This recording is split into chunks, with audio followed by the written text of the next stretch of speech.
interesting headline. It's, has anyone read the Seinfeld 9/11 spec script? I read the script last night. You've read it too, right, Vinny? Yes, sir. It's about 44 pages. The basic premise is, what would the characters on Seinfeld do in the days after 9/11 in New York City? When I saw this story broke, I was like, oh, that's kind of cool. Seinfeld's still trending. It's still got that cachet that makes everybody want to talk about it. And all these websites reported on it. And I was kind of excited to read it just to see what a modern day take on Seinfeld would be, but looking back at an event from 15 years ago. Mm-hmm. But the fact that it was 9/11 made it kind of difficult for me to get into. Can we go through each character's plot for the episode? Yeah, totally. And it kind of helps, I think, understand what we're talking about if you read the script. So we'll include a link in our show notes.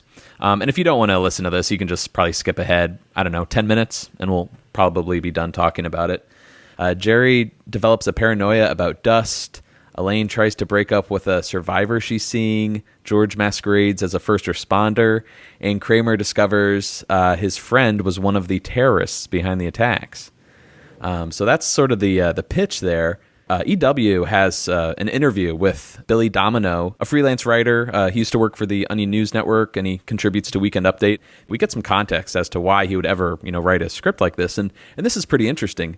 The idea came to him while helping a client craft a sketch for her writing class, and she needed to write an exercise in bad taste, and he kind of threw out the idea, just imagine if there was a 9/11 episode of Seinfeld.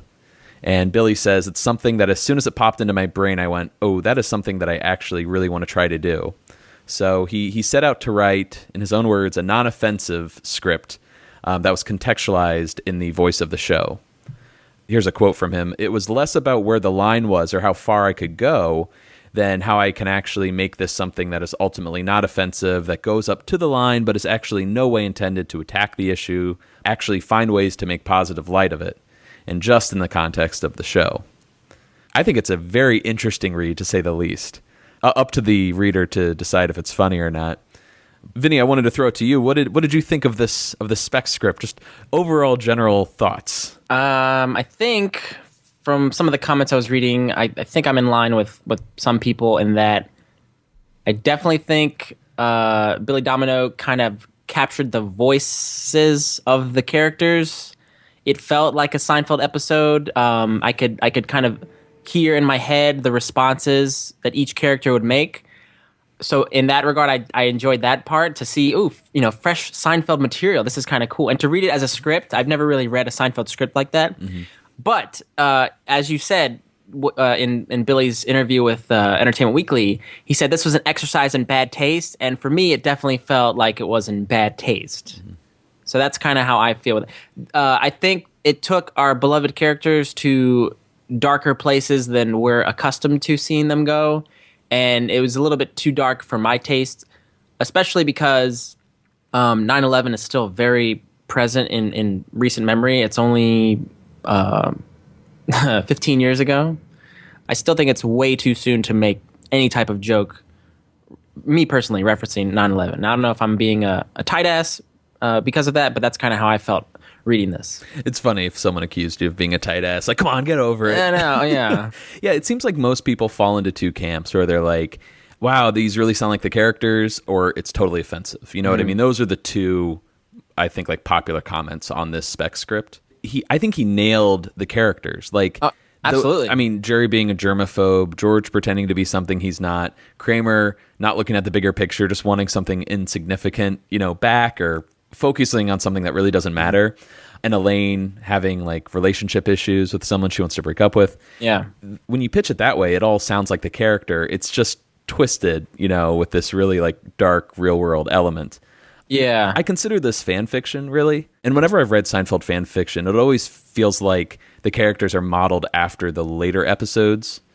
Do you know what I mean? Like, yep. I don't know how else to explain this, but those later episodes were written by writers who were inspired by episodes written by Larry David. They were fans of the show. Yeah, so this is like a fan inspired by fans of... Inspired by Larry David. Yeah, so it kind of feels like a tape, copied from a tape, to the point where Peter Melman put it perfectly on Twitter. He's talking about spec scripts.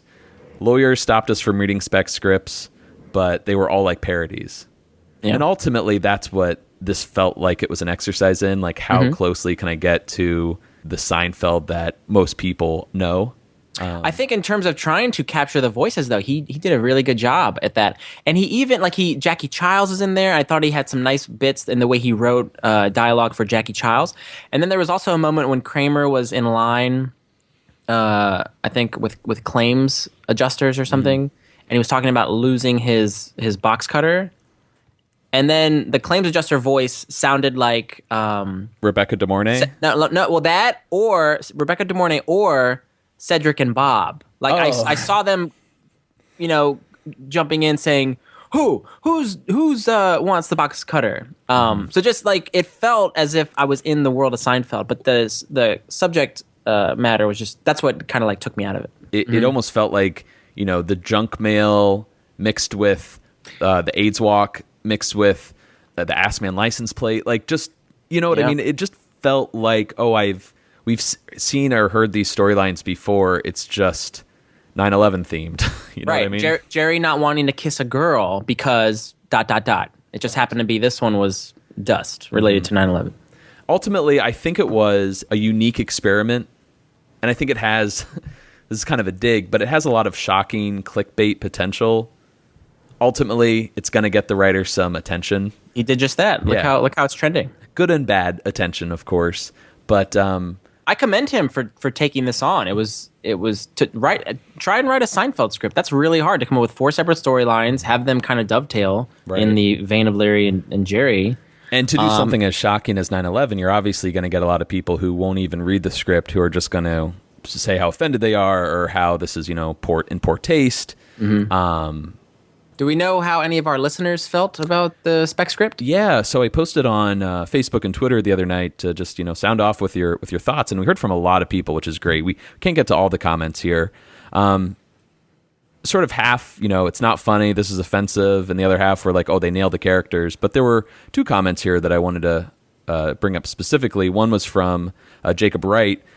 Without using the criticism that the subject matter is too dark, this is a very flawed concept and not really worth a read, in my opinion. I think the characters are all reduced to overly simple stereotypes of themselves to where it doesn't feel genuine.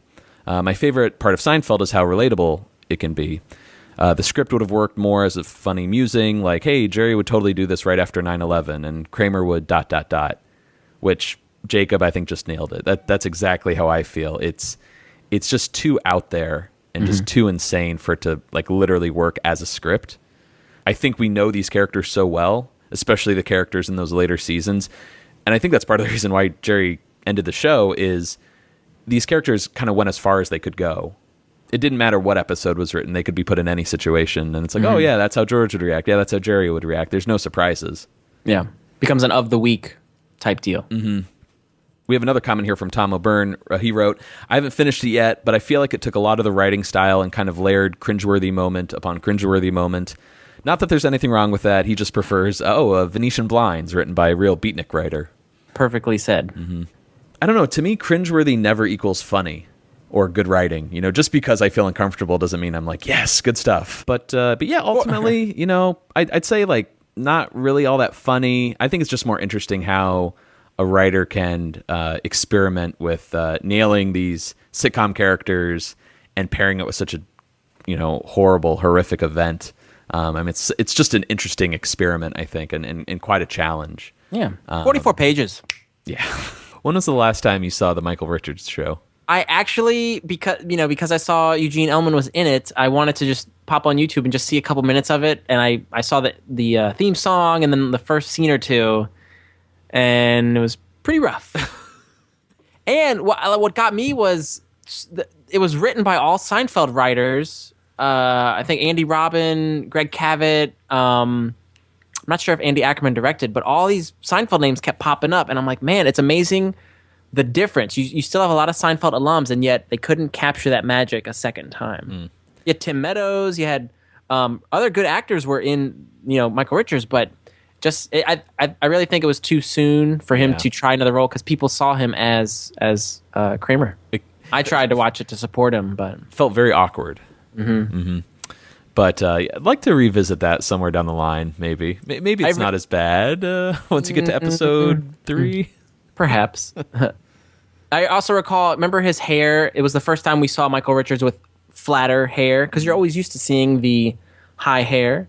It was very, just like our conversation earlier regarding the spec script, it kind of felt not right. It didn't feel, what am I saying? Well, the Michael Richards show is the equivalent of a 9/11 Seinfeld script. That's what I'm saying. Okay.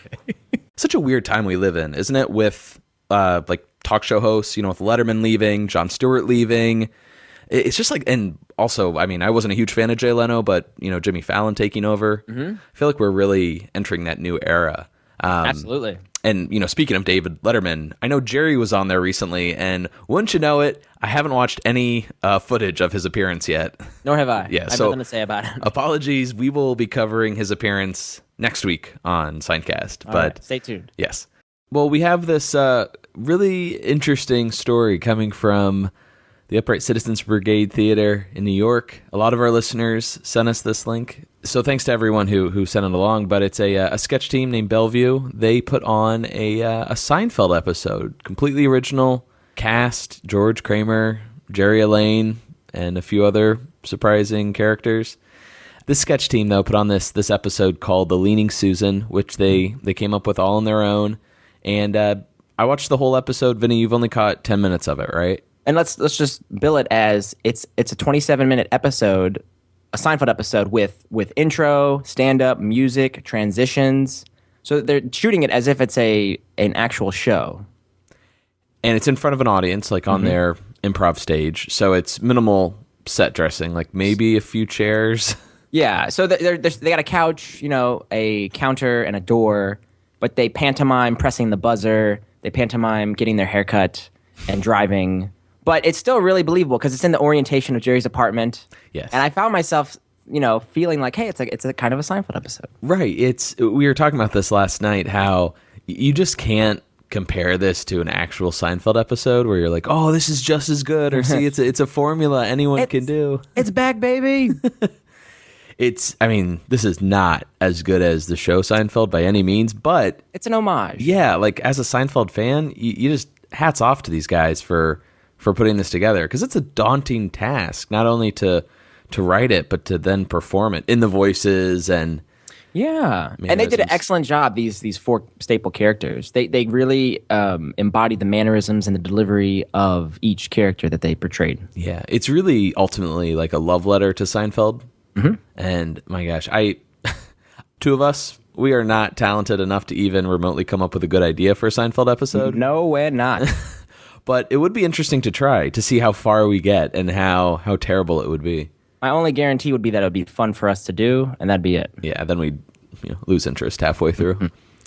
I hope you check out the rest of it, Vinny. It's a pretty solid story. That's what surprised me the most, how while the premise behind the episode might not knock your socks off, the way it all ties together is masterfully done. And there's dovetailing? Oh, yeah. And that's, I feel like, not a must with all Seinfeld episodes, but the best episodes, as we know, dovetailed perfectly. Anyways, we'll include a link on in our show notes and on Facebook and Twitter if you haven't seen it already. Unfortunately, it has ended. This was running for a few months. You can still catch the video online. So first off, thought we should mention that Comedians in Cars is going to premiere. Was it June 3rd? June 3rd. Season 6. Cool. We have Julia Louis-Dreyfus, Jim Carrey, Stephen Colbert, Steve Harvey, Bill Maher, and Trevor Noah. I think his most star-studded to date. Yeah, or at least Jim Carrey, that's a huge get. Yeah, like, I don't know. This is the disc 2 of season 4. Yeah, there you go. Of Comedians in Cars. You won't skip any of these episodes. No, for sure. I'm really looking forward to that JLD one. I want to hear what they're going to talk about and the kind of rapport they're going to have. And speaking of Julia and Jerry reuniting on Comedians in Cars, they also got together on David Letterman's final show for his final top 10. Yeah, that's crazy. So last week, David Letterman had his final show like the night before we released our episode. So we didn't get to talk about it.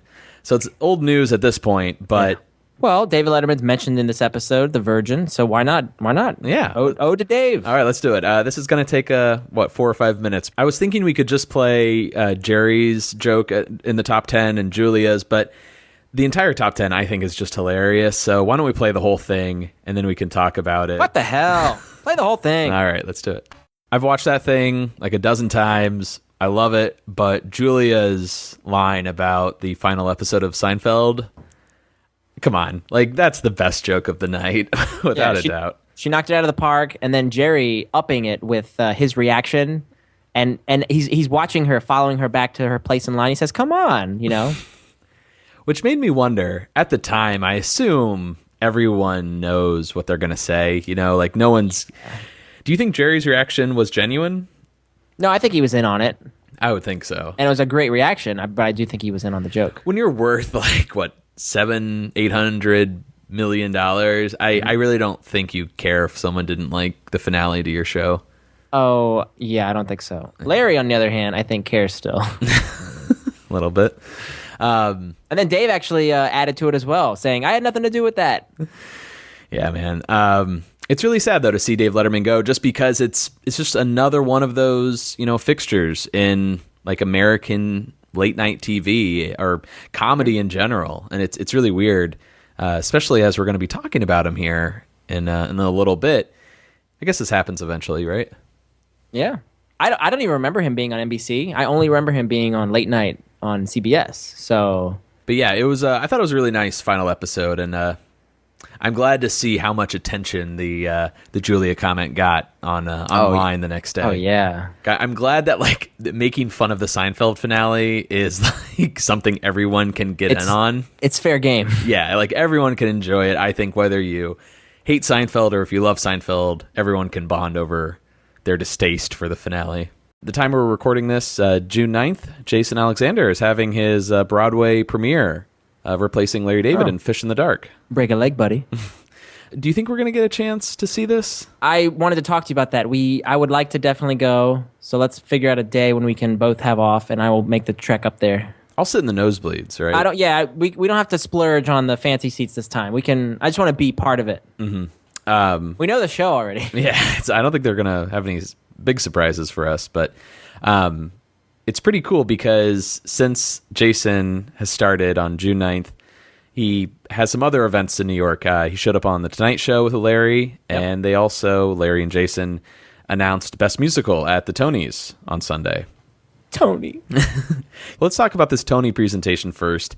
It was pretty funny because you see these two people who you normally don't see together, Larry and Jason. Correct. Both bald men, both tied into that character of George, and they had a pretty funny presentation where they were kind of making fun of each other. It's kind of cool too to see Bryan Cranston in the audience at one point.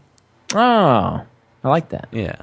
He probably was the only person there, maybe with a tie to Seinfeld, but we'll include a link of the video in our show notes. But as I mentioned, Jason and Larry were on The Tonight Show on Monday night with Jimmy Fallon. That's right. Can I ask you something? Yo. Thoughts on Jimmy Fallon real quick? I like Jimmy Fallon. I'm a Jimmy Fallon fan. I don't watch The Tonight Show because I don't stay up that late, but I think he's very genuine, and I think he's always giggly, which makes me think like he's really enjoying being out there interviewing his guests. Like he's really into it. So I'm pro Jimmy Fallon.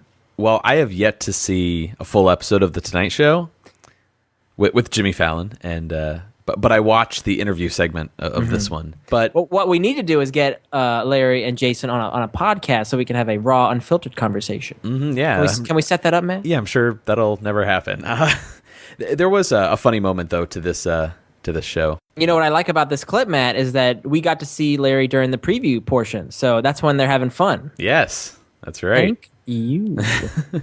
It is just so surreal to be reflecting on the show 4 months after we saw it, and it's like, man, Jason Alexander would be so good in this play. Yeah, and then it's actually happening. It's just, I don't know. It feels nice. It feels like we were on the right track. Of sorts, and I also found it interesting that Larry said he didn't consult with Jason before he had already accepted the role, and then he got Jason's input on how to go about. You remember that in the segment? I thought that was kind of cool. The big news item this week is something we wanted to talk about last week on Seincast, but we didn't get a chance to, and that was the premiere episode of Comedians in Cars Getting Coffee. Got a little reunion. Julia Louis-Dreyfus was the first guest of season 6 of Comedians in Cars. So it's been 17 years since they were a regular fixture on TV where we saw them interacting. I got to say the chemistry between them has not changed, and if anything, has gotten better. Well, maybe most people, I'm sure, have seen this. We don't need to recap the whole episode. We can talk about our favorite moments. But so Jerry opens the door, and Julia answers. It did make me wonder, too, like, whose house this was. I doubt it was hers. Like, you don't think? Well, no, because that's pretty, like, private to be like, oh, yeah, I'll feature, like, my actual house on this show. One of her houses. Yeah, well, she is. Houses all over L.A. So something I wanted to talk about. He picks her up at the house. They get in the car.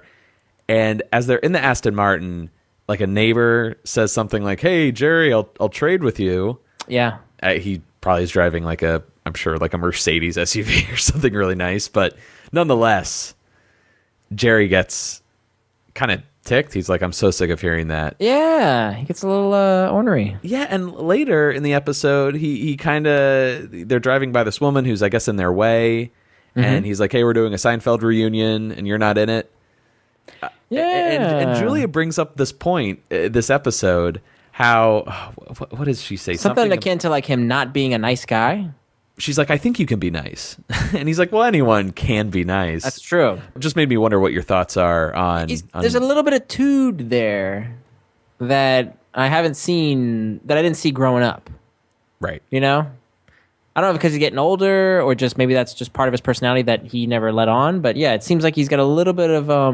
I think he's cocky, like, to be honest about it. Yeah, there you go. You can say it. I think he's pretty cocky, and I think he can be a little insensitive at times with just how he talks to people. But you gotta love him. There was a lot of reflecting on their time together, and you could see there was, maybe I'm just imagining it, but there was sort of that love and appreciation of what they had at one point. Oh yeah, great stories were being told. They were rehashing stuff from the Seinfeld days, and it was all stuff that we've known as loyal viewers.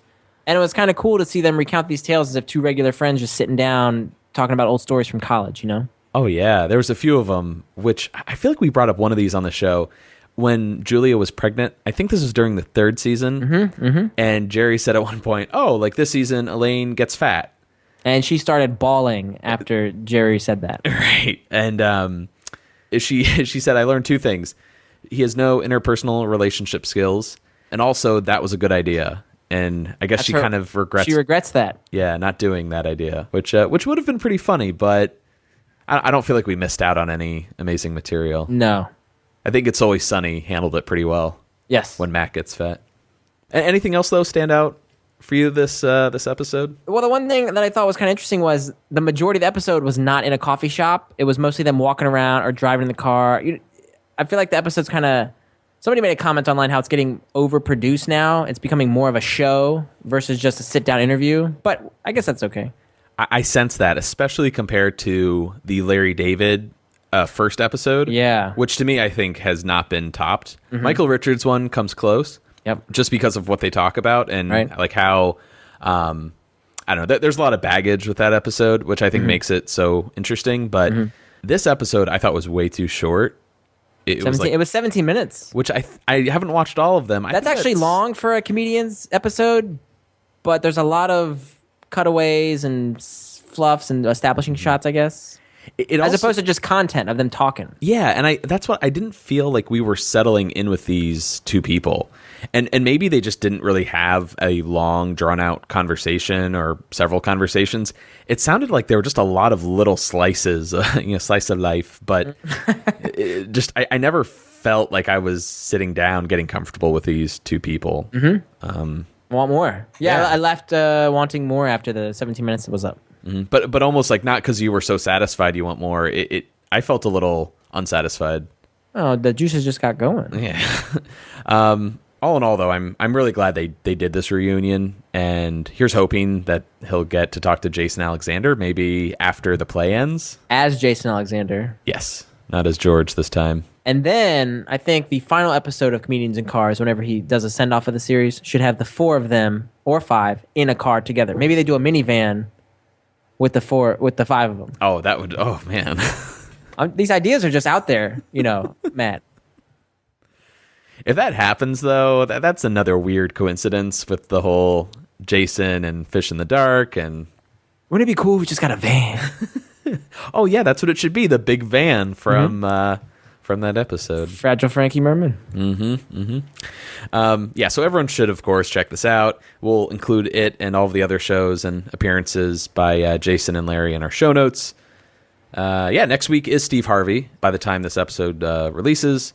And I don't think we'll be talking about future episodes unless they somehow tie back to the show. Exactly. But be sure to check them out on Crackle. It's a good show, despite what you were saying, maybe being a little too overproduced. Mm-hmm.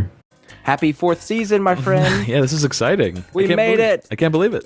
When we first started, I was saying we just need to get to the 4th season, and then I'll be happy. But I just didn't expect to like seasons 1 through 3 as much as I did. How do you feel? Good. I can't believe we made it this far, though. We haven't been turned off by any, we haven't been shut down. You haven't quit the show? That's true. Some days are easier than others. Yeah, that's true. I know. It's funny. When we first started, it was easy. It was fun.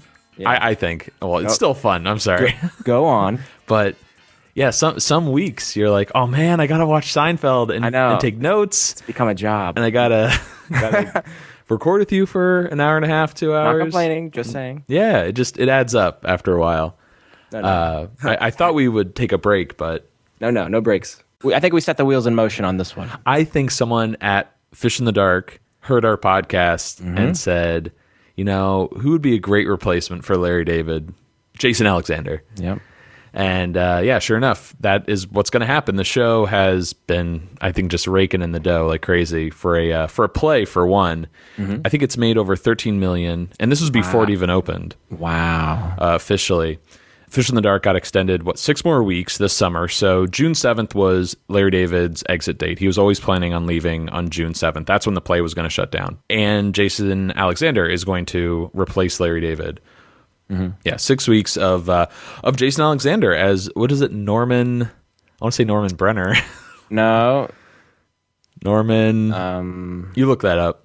Okay. But yeah, Jason Alexander, we mentioned about a month or two ago, Vinny, when we first saw the play, when it was in previews, that Jason Alexander would be just not the best replacement for Larry David, but how cool would it be to see him in the role? Because I don't want to say it's because Jason Alexander played George, he'd be a good voice for Larry. It's just that Jason has a Broadway background. Yeah, he has that stage presence about him. Oh, absolutely. Easily see him up there mixing it up with all his family members and his wife and brother. Yeah.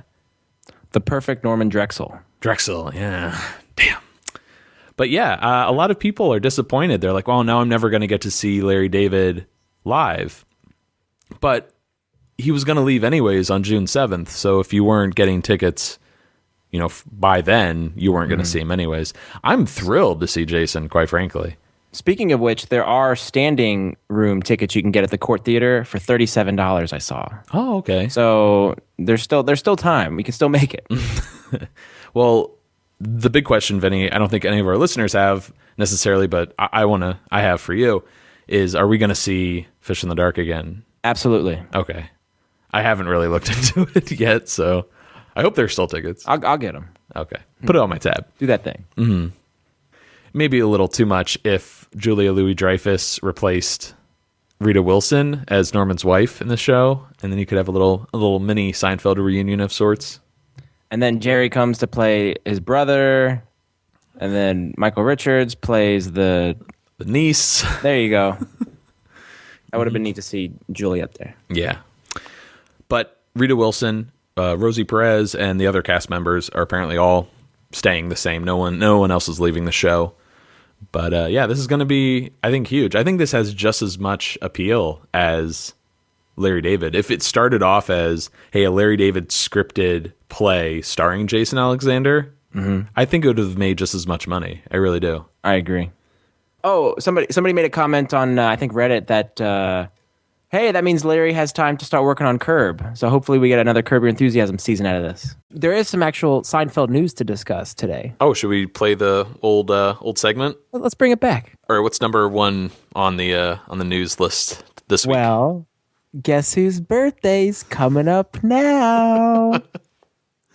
Now meaning while we're recording or when we release this? No, today. Oh, right now? Today. Today. So If it was 2 days from now, I would have said 2 days from now. Oh, good point. We're recording on, what is this? January 13th? That's the one. 2015? I don't know. What is so special about today? Well, one Julia Louis-Dreyfus was born 54 years ago today. Oh, my heart. Warms my heart. But yeah, happy birthday to JLD. That's crazy. Yeah, I just saw her on the Golden Globes this past Sunday, and it's ridiculous, man. I don't know what she's like rubbing on her face to stay so young, but it's ridiculous. I got one word for you. Shade. Seriously, though, I mean, it must just be, staying healthy, exercising, eating well. Yeah, absolutely. Inheriting billions of dollars. No, not so much. What's number 2 on Seinfeld News this week? Number 2 is that several listeners pointed out to us that Larry David was on Howard Stern this past week. And I got to tell you, there were some revealing moments in there of, well, not revealing, but some... I've never had a good pickle. No, I've never listened to Howard Stern in his entirety. I don't have Sirius. The only time I ever remember watching or listening to him was when he was on E, or at least they took highlights from his show. Oh, yeah. Put it on E. And this was before I feel like the internet really kicked off. So there'd be some pretty adult, risque stuff on there. So it was always like, oh my God, this is crazy that they're showing this. Right. But I never knew for years, through adolescence, what a great interviewer he is. Like I think one of the best interviewers out there today. And, have you seen his movie Private Parts? No, I never did. It's really good. Okay. And it shows his story and how he rose through the ranks to get his own show. And I feels like he is less shock now than he was back in the 90s and 2000s. And you also made a point that now with this internet age that we live in, nothing is shocking now. So now he just gets by on being a quality interviewer, like you said. You're right. And he did just that with LD. Yeah, man, this was fantastic. We don't, of course, have time to play the whole interview because it's, I think, like an hour and change. But let's do a 4-hour show. We'll include it in our show notes. And also, a few listeners have reached out to us and asked, where can I get the links that you're talking about on the show? We include it in our show notes, which I don't think you can access with an iPhone or an iPad. I think you need like a Samsung device or some other phone or what have you. But we have a website out there. If you just Google Seincast, the first link that comes up should be a link to our RSS feed, and you can just find all of our links there. So we'll include the Larry David interview with Howard Stern there. Actually, let's play a clip from that. Good thinking. Argue why we shouldn't be friends. I am sure well, because we're both deep down despicable people. Right. Two miseries. Yeah. I mean, you're a legendary miserable guy, and people know me. By the way, that's really not true. It's not. You're happy. I have a very good disposition, I think. Yeah. So why do you get that reputation that Larry's? I think I know what it is. The story goes. 3rd season of Seinfeld. You're, of course, the creator of Seinfeld. Every reason in the world to be happy. The show is now successful. It's getting more and more notoriety. Yes. And they come to you and they say, Larry, the show has been renewed for a 3rd season, and you were in tears. Yes. It was too much pressure in a sense for you, right? It's like a relationship. I just didn't think I could keep it up. Right. Not in the erectile sense, but what was the pressure? In other words, was it an internal thing where you said, "Gee, the show is so important to people. I don't want to disappoint them." Was that the pressure? I always felt that. Well, last year was so good. How do you top this? How am I going to top it? And then I started out the same thing on Curb. Oh boy, that was a great season. Now what? But when you achieve a certain amount of fame and money and all of this stuff, isn't the pressure removed in a sense, or it doesn't matter how much money you have or success? In other words, that pressure is coming from where? You're trying to prove yourself to your parents, or who is it you're trying to impress? I'm trying to impress myself, I think. And do you think that these ideas that you have, that everyone seems to respond to, they're so universal, do you worry they're just going to run out? Is that it? You know how it's like when I drove a cab. Like you said, Vinny, he says a lot more in the interview about a lot of individual episodes, which I think we can compartmentalize and maybe play when we talk about those episodes. My name is Vinny, and this is Matt. Hello. Hey, how you doing, my friend? Doing well. Feels like it's been a long time. It has been. We've got just way too much to talk about today. This is one of our hour-long episodes that we take like 2.5 hours to talk about. The upcoming series of Comedians in Cars. The lineup for season 6, which premieres in July, I think. Or I'm sorry, June. Huge. We've got Jim Carrey, which That's probably huge already. Yeah, right there. So excited for that one. You've got Steve Harvey, host of Family Feud. Mm-hmm. You've got Bill Maher. We've also got Trevor Noah, the new Daily Show host. And probably the biggest one, Vinny, who do we got? Julia Louis-Dreyfus. It's only a matter of time. Yes, finally. Excited. Very excited. Are you crying? No. I was walking home from the train station, and I was thinking we had Larry first. He was the first episode. And then that season ended with Michael. You have that Super Bowl spot with not Jason, but George Costanza. Correct. And now that we have Julia coming up, I feel like we need to go back to Jason, but get the real Jason, not George. Now, it'd be fun if, the dynamic of this show is always one-on-one. If he could break that mold for one episode, like a finale or something, have the Fab Four come back, and then the four of them sit in the car together, and they go to they would have to go to Tom's, I would hope. Man, yeah. You're killing me. I'm just coming up with these ideas are right there for the plucking. Just open my mouth and out they come. Yeah. That sounds like a pretty nice idea. I was thinking, too, if they did Jason, would they do it in New York because he's doing Fish in the Dark now, or would they go back to L.A. where he lives? But yeah, man, that's a nice idea. If they do a finale for Comedians in Cars, it's got to be Tom's Restaurant, all 5 for that matter, similar to the Round Table. That's true. On the DVD set, is that where it was? Yes. Yeah. So, anyways, Comedians in Cars, Getting Coffee, season 6 with Julia Louis-Dreyfus, June 4th. So, I was reading an article last night about the whole streaming. Oh, don't get me started on that. Well, are you upset that Netflix isn't picking it up? Yeah, a little bit. Yeah. I'm kind of like offended. I'm reading these articles about people saying why Netflix was right to pass on Seinfeld. This offends you as a Jewish man? No, it offends me as a Seinfeld fan. But I understand the way the article had been written because all these bloggers are saying that Netflix just paid $500 million per episode for Friends, but that was a smart move because the whole allure of Netflix. No, not 500 million, 500,000. Excuse me. And I think it was a little less than that, wasn't it? Because they have more episodes. You're right. But I think it was like 400. Anyway, I don't know numbers. But the whole point was the allure of Netflix and why people love Friends on Netflix is because you can marathon shows, and there's these story arcs progressing throughout the entire series of Ross and Rachel and all this other jazz. People love that. They love to binge watch shows. And they say they don't have that with Seinfeld. That's the argument, in that it's just episodic television. It's one story per week, and then you move on. So there's no, and it's also syndicated everywhere on all these other channels. So there's no real need to shell out all this money. It's not worth the money that Sony wants to get it on Netflix.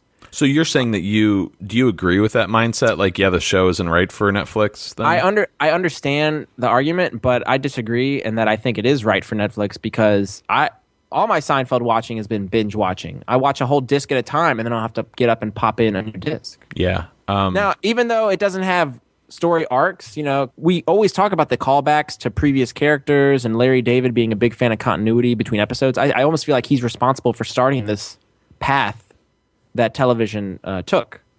But long story short, I think Netflix should have got Seinfeld. Yeah, one of our listeners, Baron Von Savage, which is a great name, on Facebook, he posted that article. It's via the Daily Dot, and it's sort of an op-ed basically expressing what you just did, that that shows like Friends are more bingeable. Bingeable because of those ongoing relationship storylines, whereas Seinfeld is, in a sense, episode by episode. I'd agree, but that to me is the mark of a better show, only because I think Seinfeld rests on humor and comedy above anything else. And if it's not funny, that's it. They have nothing else to fall back on. Whereas shows like Friends or How I Met Your Mother or even Cheers, I've been watching some of the old episodes in preparation for next season. But those shows, some episodes are just god awful. But you have this relationship arc going on that I guess is a way to get people to come back to watch your show and get hooked. And it's not funny anymore, but I want to see if Jim and Pam wind up together, or Dwight and whoever. It seems like a really cheap hook. You're invested in the characters and you want to see what happens to them. Right. I will say, though, having said all this, I just finished watching Friends on Netflix, and it was wonderful. I really enjoyed the ride. So I get the whole argument, but I'm just a huge fan of Seinfeld. And, this is a Seinfeld podcast. Yeah. Also, it's just sad that it's not going to be on Netflix. Yeah, it is sad, but I totally get it. At the end of the day, this all started with mentioning the DVDs, as we mention every show. No commission on that, by the way. we're not promoting it because we get a cut. We're just fans. Yeah, we're just fans, and it's a great set. And honestly, with this whole streaming debacle, you could be watching the show whenever you want, and you also have great menus to go along with it and great special features. And it's fantastic, and I'm sure it'll wind up somewhere, probably for a lower price than 90 million. The #1 podcast on iTunes TV and film. I don't know how it happened, but we finally arrived. I contend that our mothers reached out to Tim Cook and put in a good word. Yeah. Welcome to any new listeners who are checking out Seincast for the first time. This is, for some reason, we're ranking pretty high this week. It's very exciting. You are surely going to be disappointed. So, really, very disappointed. One of my friends sent me a screenshot from the Instagram page saying, "Hey, you're famous." I said, "No, I'm not." It's kind of fun to be hanging out with some actual professional podcasts for, I don't know, the next couple of days. Hours. Yeah. Rubbing elbows with the glitterati, if you will. Yeah, there's a lot out there. Well, Vinny, we're going to get started here in a couple of minutes, but I wanted to talk about a fun little Larry David cameo in the recent trailer for Last Week Tonight. Share, Matthew. Well, I'm sure a lot of our listeners have already seen this. We have a clip here to play, but it's a promo for the 4th season, and it's a great series of gags where you think they're talking about Last Week Tonight, but it's really the new season for Game of Thrones. Then it's Silicon Valley, and John Oliver's popping up in all of these different shows. It starts off with the most anticipated show of 2017, and you see the Iron Throne. And then John Oliver peeks his head behind. "Oh, you didn't mean me." Right. And then Kumail Nanjiani is ridiculing him no, they're talking about our show. We're the #1 comedy. Right. But eventually it gets to this one scene. So that's very exciting, right? To see not only Larry David, but, kind of talking about Curb Your Enthusiasm. Love it. Right around the corner. He's got a blue popsicle that he's eating while he's walking. You asked before we recorded, is he drinking coffee or something? And we double-checked the video, and yeah, sure enough, it's a popsicle. He's a big kid. Larry actually had a cameo in the season 3 finale when it was this montage of different people around New York and celebrities saying 2016. Mm-hmm. So, yeah, it's great. Very excited for the new season of Curb. I'm sure we'll be talking about it in the coming months. Got some news for you and for our listeners. This sort of relates to Seincast. I started watching a show to go on Netflix. It was an NBC show. Ran through the 90s and the early 2000s. Okay. Begins with an F. Single word. Are you? Oh. Actually, no. Frasier. Liz and I started. We watched Frasier the other night. Oh, are you putting me on? No, I'm serious. Based on your recommendation, you have been going on and on about Frasier in our off mic conversations, and I decided to give it a shot the other night, and we made it 3 or 4 episodes in. Fantastic show. I'm loving Right? every minute of it. So good. I tend to obsess when I get into something, and I'm on a Frasier kick right now. Hey, we're on board. Yeah, you thought I was going to say Friends. I will never watch Friends. Okay, well, Screw no, Friends. Jury's out on that still. We'll get you. It was a show that stole a lot of Emmys from Seinfeld, I think, right? Like, Seinfeld only won Best Comedy for its 4th season, and it lost every year to Frasier. I believe Frasier was like the Game of Thrones of our time now, just dominated. Frasier is one of the most well-written shows I've ever, had the privilege of watching. And it also is very nostalgic for me because it's like, this was the 90s, and I miss this little snippet of the 90s, this West Coast comedy, Seattle. The Pacific Northwest. Yeah. So it's just a real treat now to go back and visit this episode or this series. If you haven't heard of the show called Frasier, check it out. It's on Netflix. Jerry Seinfeld was on a podcast called Awards Chatter Podcast. This is from The Hollywood Reporter. And this interview was so damn good. Yeah. The host is a guy named Scott Feinberg, and he's been doing the podcast for about, a year. I went through the catalog and I downloaded some more interviews. He's talked to Eddie Murphy, Bill Maher, Steven Spielberg. But this interview is so damn good. We recommend everyone listening to it after you listen to our podcast, of course. Vinny, you got a chance to listen to it as well. Do you agree? Or wholeheartedly. Every time Matt recommends something to me prior to us recording, he's like, you got to listen to this so we can talk about it. And then I never do. Based on his recommendation, I actually did listen to this, and it was a fantastic listen. And I just I got so engrossed that by the time it was over, I said, where'd the last hour go? It flew by, and it was so insightful. And it was kind of really cool to hear Jerry speak candidly just about life. And he was funny, but he wasn't trying to be funny, just speaking about the show and then things not related to the show. It was really interesting.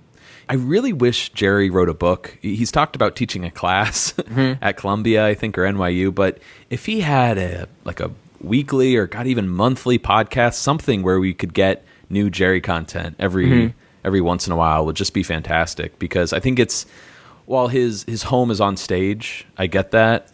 I was going to say he would never do that because, as he says in the interview, he's a slave to the audience. He feeds off their laughs. So I think he needs to be in a medium where he can judge the audience's response to what he's saying. But yeah, I've always loved Jerry's insight on life, though. He really has some amazing stuff to say. Scott structures his interviews. It's pretty basic, pretty linear from the guests' childhood to their early career to big highlights. In Jerry's case, it's Seinfeld and comedians in cars. But Vinny, I figured we could talk about a few of our favorite moments, and maybe I'll just pick a little segment from the interview to play after our discussion here, and then we'll get started with this week's episode. One of the highlights for me was how they talked about no hugging, no learning. Yep. And that mentality. Scott wanted some clarification on what that meant, and was that something that Jerry preached a lot? And he simply said that the point of the show was to make people laugh, and how arrogant it is to presume that they were not only going to entertain people, but to teach them as well. Yeah, and he relayed that to being a stand-up comedian. People don't come there to learn something from you. They just want to be entertained and be funny. So why do you have to give them a lesson at the end of an episode? That's not what a stand-up comedian or a TV sitcom should be for. Yeah, and to work off of that, he says the show was either setting up or paying off. That was a great quote. Setting up a joke or paying it off, and there's this, they return to this subject of the importance of words, of the exact words, precision of, for example, like Abbott and Costello's Who's on First. The reason that's so funny. Oh, what does he say? It's tight. That's a tight routine. It's tight, man. It's tight. Tight. One of the biggest highlights for me from the interview was Jerry talking about what it was like producing the show and starring in the show and writing after Larry David left, in that season 8, season 9 era. And this to me is like a bombshell as a Seinfeld fan. He claims that he would have kept the show going if the show wasn't as popular. A few more years, as a matter of fact. So they could have gone to like season 11, 12, maybe 13. That was a revelation to me too. And I said, really? He would have kept going? But as you and I discussed before the mics went hot, that could be hindsight, talking right there, that he would have done more shows.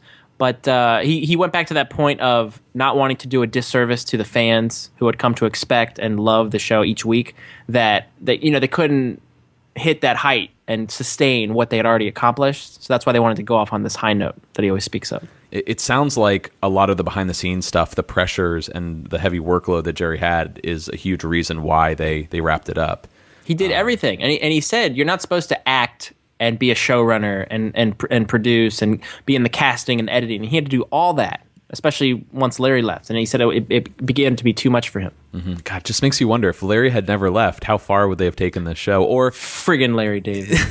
Or if it stayed in that season 4, season 5 popularity. Yeah. This little show that was beloved by its kind of cult audience. Mm-hmm. How long would they have gone? But then again, from what I've heard from fans of Friends and Frasier, a lot of these shows, once they cross that season 9 threshold, there tends to be a dip in quality. Mm-hmm. Some fans might even argue that with Seinfeld too. Those last 2 seasons aren't as good as what came before, but I definitely don't think, and this is coming as a Seinfeld fan, that the later seasons ever went below a quality that I can enjoy. They're different, but not bad. Absolutely. It's just it's the the third of the Seinfeld trilogy, as we like to say. Yes. Our last bit of news here comes from a interview Jerry had with the Hollywood Reporter from last week on August 12th. He does talk about TV a little bit in the interview with the Hollywood Reporter. Jerry likes to watch Bill Maher and John Oliver the most, calls them very uplifting. And in fact, Vinny, in the article, he says he just started OJ Made in America. And I was just telling you about this. I finished it last night. Incredible. Okay. I'm sold. I feel like OJ can always be brought up on Seinfeld. I mean, there were so many parodies, and with Jackie Childs. On the topic of Curb Your Enthusiasm, would Jerry come back since he was in season 7? Jerry says, anything for Larry, I'm in. I talked to him last week, and he says it's going great. So apparently the whole cast is returning. And I saw someone posted that Cheryl Hines is also going to make an appearance in the new season. Yeah, man. Apparently the whole cast from that, I don't know, from season 1 to 8, all those heavy hitters are going to be in it. That's great. That's so exciting. For sure. Now, the coolest takeaway from the interview was about Seinfeld, fortunately, the show. Hollywood Reporter asked Jerry, if you wanted to pick up with Seinfeld tomorrow, you'd have a slew of options. But I'm guessing that won't happen. And Jerry responded saying, no, but we did have an offer. I won't say from who, to do a new live episode of Seinfeld on TV. Ooh, that'll melt your faces, huh? I'm surprised this didn't make bigger headlines, and I guess Seinfeld isn't always relevant, but this is huge news, a live episode of Seinfeld? Yeah, and the first thought that came to mind was remember 30 Rock did a live episode? I didn't know that, actually. I never watched the show. They did one, and it felt like very SNL-like, and they had really cool transition, ways to transition between scenes and sets. But yeah, the way Jerry explains it in Curb, how it's depressing, and the characters have aged. It doesn't look right. I don't know if I'd want new Seinfeld. Yeah, I have never been on board with the new Seinfeld idea. I mean, I love what they did on Curb, and I would love an opportunity of all of them to be together on Comedians in Cars. That's great, but don't bring us back to that universe, the canonical universe. It's kind of perfect the way it is. Mm-hmm. So I don't know. I'm sure that offer must have been astronomical. Oh, monetarily. But didn't we mention animation would be another cool route to go, since you could draw the characters as they were back in the 90s? Absolutely. You could have old school Elaine hair, and that'd be my preference. But and then bring the actors back to voice it. Then they could be in any scenario you wanted. Like Seinfeld, the animated series, would be a kind of a cool take on it. But on that topic, on the DVDs, I think starting around season 5, maybe it was season 6, there was this really cool feature called Cinemation. Do you remember these? I watched a little today before the show. Oh, they're fantastic. I'm sure you can look them up on YouTube. But for those of you that haven't seen them, whenever someone has a long, drawn-out monologue, in fact, there's one in, I think, this week's episode. Maybe not. Think the marine biologist when George says, right? Is there one? Yeah, that or the pinky toe. Mm-hmm. Anytime there's a long monologue, the race, they'll take that audio, and the DVD company hired an artist to animate it, and it's kind of crude, but it's really cute and really cool because you never got to see the visual that they're talking about. Yeah, and they're kind of stick figure drawings, but with the recognizable faces of the four. And it's kind of on that college rule paper. Mm-hmm. It looks very rudimentary, but in a very pleasing way. Mm-hmm. But we'll include a link in our show notes if I can find any of them on YouTube. But just to finish up that interview with a Hollywood Reporter, Jerry was asked, "Did any piece of you consider bringing Seinfeld back to TV?" And he just says, "No." Sounds about right. Yeah, definitely. I mean, God, that's why you got to love Larry and Jerry so much. They're rich enough, but they're not in this for milking something until it's just Dunzo. No, remember he said as they were wrapping the show, he said they owed it to the show to leave at this high point because they wouldn't be able to maintain or exceed what they had accomplished. So they owed it to the show and the fans to go out when they did. Yeah. Which is beautiful. All the cheap, lousy ways to make a buck. But I feel very relieved that Seinfeld won't be coming back. I don't know if that's a common sentiment, but well, the cast and crew. This was a big reason to celebrate 100th episode. This is kind of cool. The cast finally got to see and read the testing results from the pilot while they were filming the 100th episode. And if anyone remembers, back during our early episodes, those testing results were not good. These results were kind of put together by execs, people at NBC who showed the pilot to an audience, a diverse audience, just to see what their reactions are. In their defense, this was 1989, not like we were looking at this as like, how could they not see the potential in Seinfeld? Mm-hmm. Come on. This is one episode, Jerry goes to the laundromat. He dates the girl from East Lansing, Laura. By all means, it wasn't a good episode, but as you'll read in this testing result, it feels more like nitpicking to me. But there's no Elaine. Yeah. Of course they're not going to like it. This goes back to October 26th, 1989, The Seinfeld Chronicles. Pilot performance, weak. The Seinfeld Chronicles Seinfeld pilot weak. Or I don't know. Okay, McBain. The Seinfeld Chronicles had portions that were very popular, most notably stand-up routines Jerry Seinfeld performed at a nightclub locale. But the more typical sitcom scenes of Jerry and his friends at common day locations were negatively received. As one viewer put it, you can't get too excited about going to a laundromat. Fair point.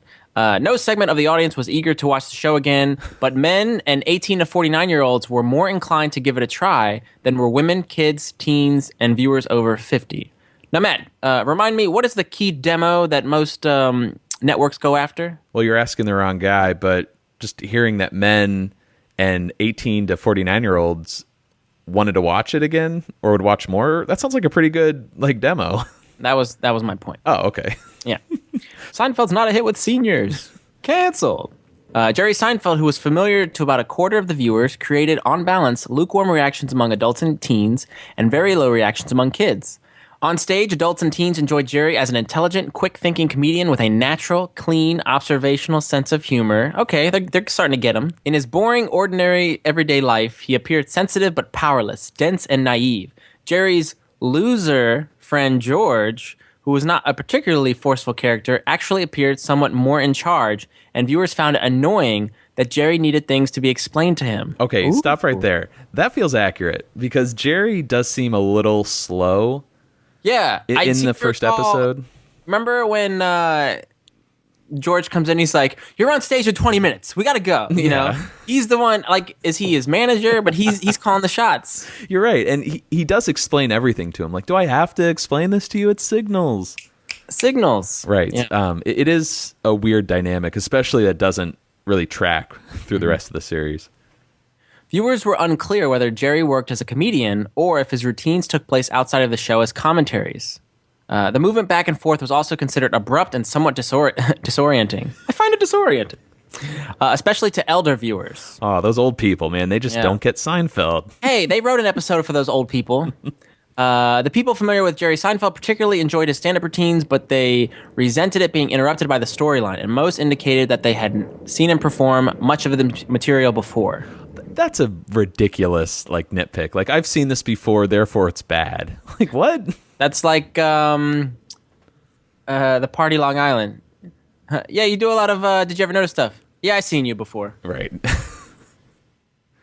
None of the supports were particularly liked, and viewers felt that Jerry needed a better backup ensemble. George was negatively viewed as a wimp who was only mildly amusing. That's very accurate. That actually describes George Costanza perfectly. Yeah, so they nailed George. Viewers said he whined and did not like his relationship with Jerry. Kessler had low scores, but was one of the best of the supports. He mildly amused some of the 12 to 34-year-old males and reminded them of their own weird neighbors. Claire, the waitress, remember Claire, everybody? I got a lot of tables, George. Did not stand out in a small part, but a few found her sarcastic delivery humorous. Laura was disliked for leading Jerry on, and viewers found it unbelievable that a newly engaged woman would be sleeping over. Oh, wow. What's wrong with that? Okay. I do like in the actual document that NBC wrote out, they spell it not Kessler, but Kassler.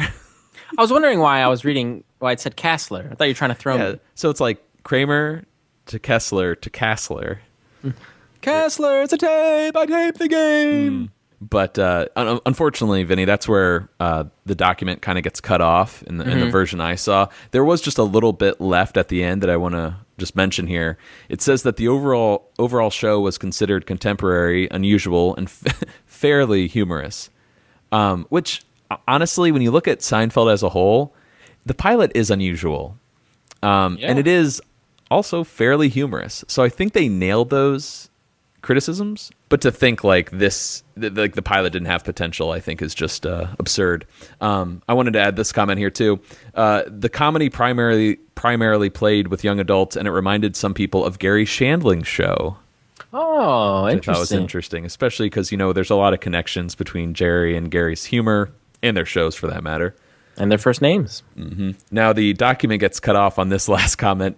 Despite the slice of life approach, the program was considered ... But of course, that. But the slice of life. The cartoon Wallstein. Yeah, it's a slice of life. But kind of a interesting document there. I'd love to get an actual sample of this, to go through the whole thing. But as you can tell, for the most part, the network didn't like it. A lot of nitpicks from audiences.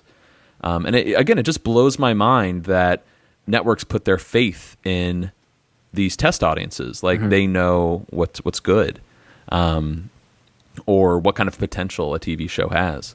I feel like we're just ragging on the network execs. But, Seinfeld, it grew. It had a minute audience that kind of grew over time. So it really didn't reach its full potential. But just seeing that it was there. So you really got to give credit to Stu Shermack. Was it Stu?